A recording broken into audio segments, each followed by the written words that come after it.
Assalamualaikum warahmatullahi wabarakatuh.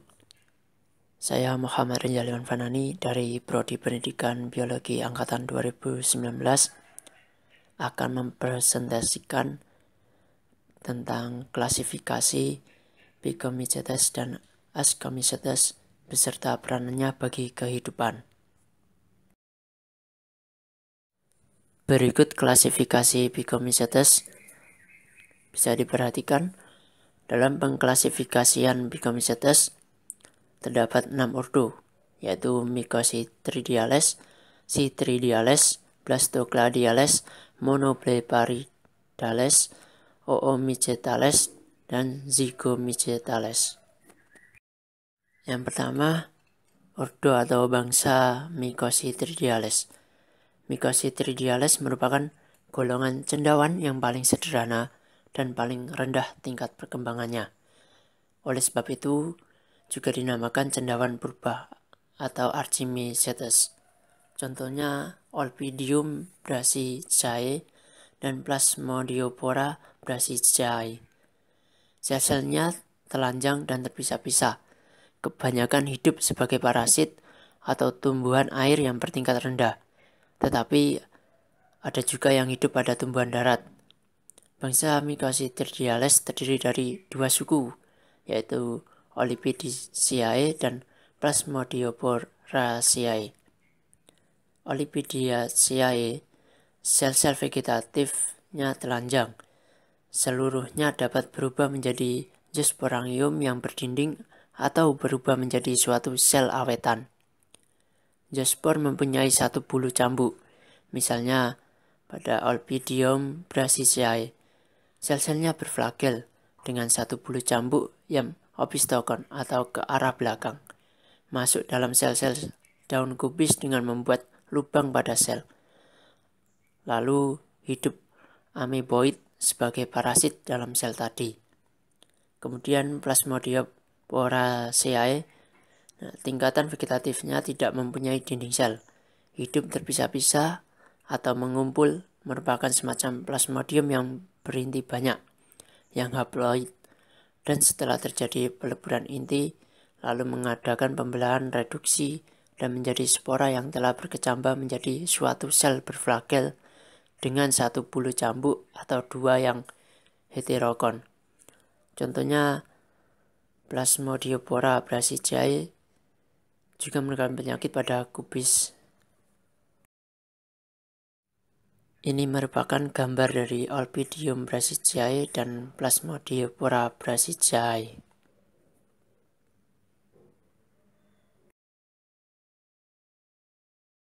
Yang kedua, ordo atau bangsa Citridiales. Dari organisme ini yang rendah tingkat perkembangannya hidup sebagai saprofit atau parasit pada tumbuhan dan binatang air. Sel-selnya mempunyai dinding yang terdiri atas kitin. Beberapa contoh dari bangsa ini ialah Rhizobidium pollinis, Rhizobidium goniiosporum, dan Polybagus euglenai. Reproduksi jamur ini dapat secara seksual atau generatif dan aseksual atau vegetatif. Secara aseksual, jamur menghasilkan spora, sedangkan reproduksi secara seksual pada jamur melalui kontak gametangium dan konjugasi. Bisa diperhatikan gambar pada di bawah ini. Yang ketiga, bangsa Blastocladiales. Dari golongan ini, tingkatan yang rendah perkembangannya masih sangat menyerupai Citridiales. Misalnya Blastocladiaceae variabilis dan Alomyces javanicus. Kedua-duanya hidup dalam tanah basah, mempunyai miselium yang bercabang dengan dinding kitin.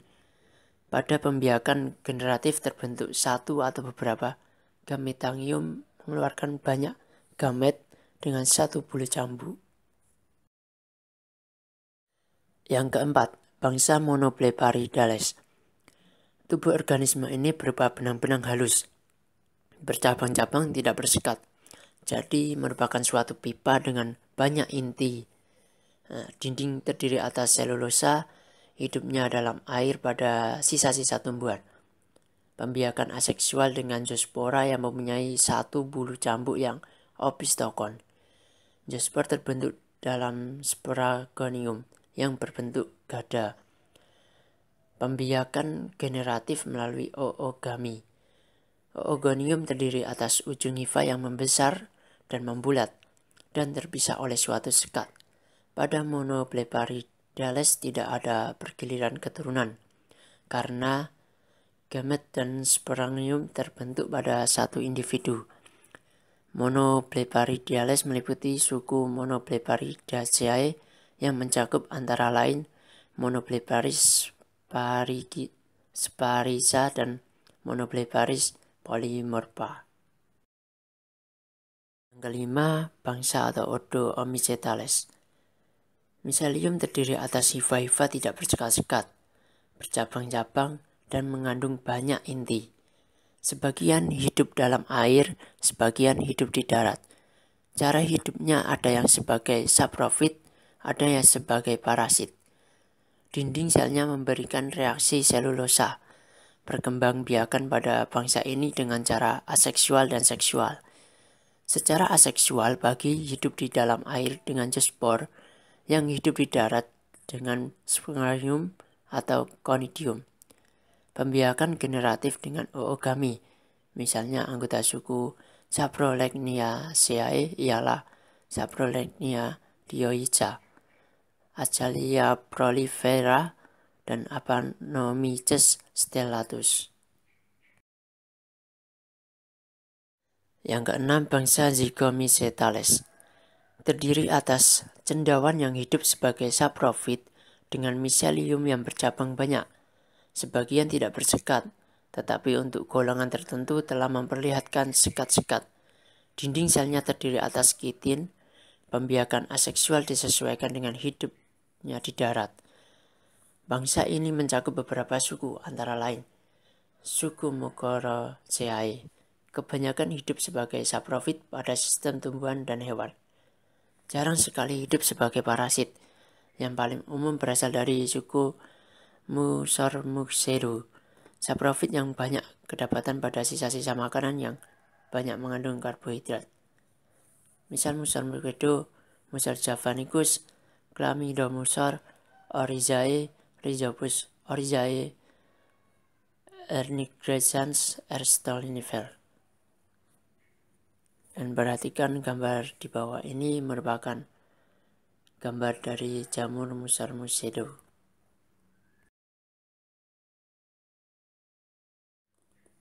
Penggolongan Asomycetes. Karena besarnya keanekaragaman, penggolongan yang sistematis sukar dilakukan. Biasanya Asomycetes dibagi dalam dua bagian, yaitu Protoascomycetes dan Euschomycetes.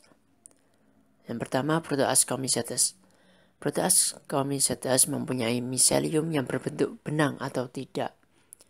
Hifa askogen dan tubuh buah belum ada. Juga himenium belum ditemukan. Jamur-jamur ini banyak yang bersifat haploid, tidak memperlihatkan pergiliran keturunan. Setelah terjadi perkawinan, zigot langsung berubah menjadi askus.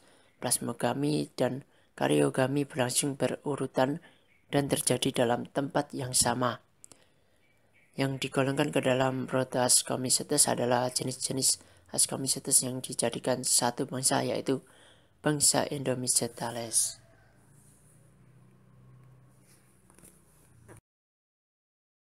Bangsa Endomycetales. Dalam bangsa ini terdapat beberapa suku.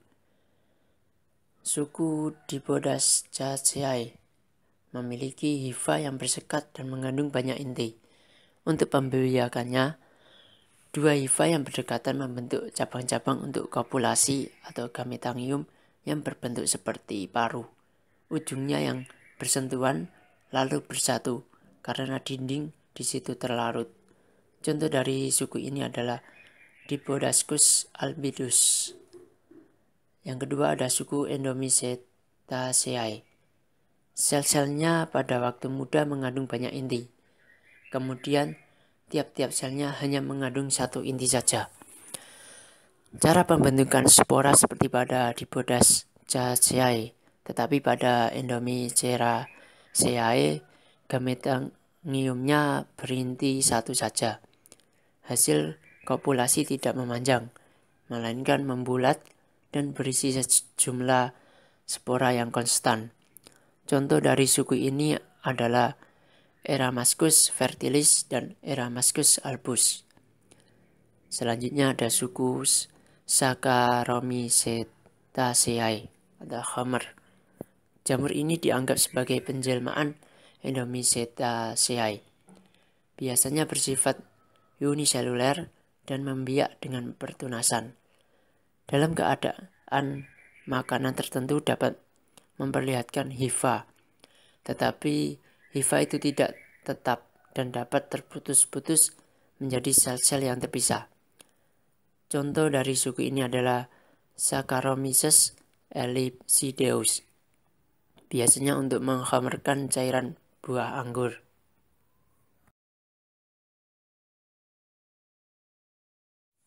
Yang kedua ada Euschomycetes. Cendawan yang termasuk golongan ini mempunyai askus dengan di dalamnya sejumlah askospora yang tetap, yaitu selalu 8. Pada Euschomycetes, askus tidak langsung terbentuk dari zigot yang berasal dari peleburan gametangium. Akan tetapi seperti berikut. Dalam calon-calon tubuh buah, daun sel-sel ujung hifa pada gametofit membesar menjadi sebuah badan yang mengandung banyak inti, yaitu gametangium betina, yang pada Euschomycetes ini disebut ascogonium. Pada ujung ascogonium terdapat suatu tonjolan yang memanjang dengan ujung yang bengkok, dengan di dalamnya hanya inti. Tonjolan dengan bentuk istimewa ini dinamakan trikogin. Dari ujung hifa yang berdekatan, ada yang sel-sel ujungnya berubah menjadi antheridium yang bersentuhan dengan ujung trikogin. Alat-alat kelamin ini terdapat bergerombol. Ujung trikogin ini kemudian membuka dan intinya mengalami degenerasi. Inti jantan dari antheridium lalu masuk melalui trikogin ke dalam ascogonium. Dalam ascogonium, inti-inti betina dan jantan tidak mengadakan perkawinan, melainkan hanya berpasang-pasangan saja. Dari argonium ini terbentuk hifa dan inti berpasangan tersebut lalu masuk ke dalamnya. Hifa ascogen inilah yang dapat kita pandang sebagai sporofitnya Euschomycetes, karena hifa inilah yang akhirnya akan menghasilkan ascospora. Penggolongan Euschomycetes ke dalam takson yang lebih kecil diantaranya yaitu bangsa Poriforiales dan bangsa Plectascales. Yang pertama, bangsa Poriforiales. Dalam bangsa Poriforiales, kopulasi antara Ascogonium dan Antheridium akhirnya menghasilkan badan buah yang diselubungi oleh suatu dinding yang dinamakan peridium. Peridium bulat atau bangun berisai, tertutup atau dengan sebuah lubang pada bagian atasnya. Dalam bangsa ini ada beberapa suku, diantaranya suku Erysiphaceae. Kebanyakan parasit pada tumbuhan tinggi, miselium yang ke udara melapisi epidermis organ tumbuhan inang yang diserang dan kelihatan keputih-putihan seperti tepung. Oleh sebab itu, biasanya dinamakan embun tepung. Miselium menghasilkan conidium. Selain conidium terdapat pula tubuh buah berupa perithecium.